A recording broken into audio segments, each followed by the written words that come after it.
إن دنياكم عند الله benim inferagati fi fehmi ceradeti. Bazı mümkünler deyirlər ki, ricət etməz mürafid, təklif əst.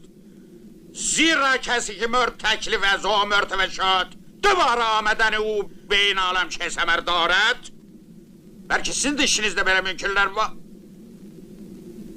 Şeyh Ahmet, bu ölünü mənim iznim olmadan kim qəbirdən çıxarıb? Mənim xəbərim yoxdur şeyxana. Cənab Şeyh, bu mənim oğlum Hacı Mansırdır. Biz onu qəbirdən çıxarmamışıq. Biz onu dəfn eləmək istəyirdik. Eşitdik ki, siz cənabları şəhərimizə təşrif gətirmişsiniz. Əl saxladıq. Xahiş edirəm, bunu siz sinirindəsə. Ay Allah'ın məzlum bəndəsi.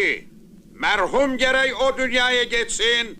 Orada inkirin 40 sualına cavab verəndən sonra... Yalnız ondan sonra o dünyadan bu dünyaya qayıda bilər. Bəli! Amma bir şey başa düşə bilmirəm. Bu mərhumun kağızı bundan pambıq tıxanıb, o necə danışa bilər, hə? Danışar hələ o yana da keçər. Sənin fikrin bu dünyaya getməsin. Şeyxin sözün küfr etmə. Nə danışırsan? Şək gətirib ağzın əylər, özü də qəbir sandıqda. Bunlar hardan gəldi? Çəkilir! İmdad elə hüzurunuzda bir balaca gecikmişik. Bu kitab nədən yazır? Mirzə gələr, bir yerdə təhsil eləyərik. Elm elə bir şey deyil ki, öz-özünə gəlib girsin adamın başına. Onu yeritmək lazımdır. Madam ki Mirzə müəllim deyir, onda yerit. Amma elə yerit ki, başını itirməyəsən.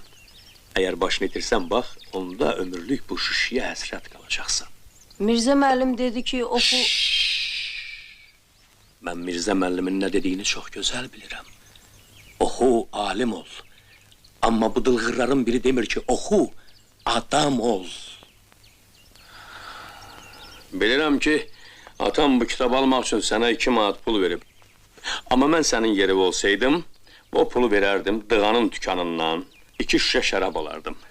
Birisini sənin sağlığına axşamdan səhərəcən vurardım, o birisini də Mirzənin sağlığına səhərdən axşamacan gillədərdim.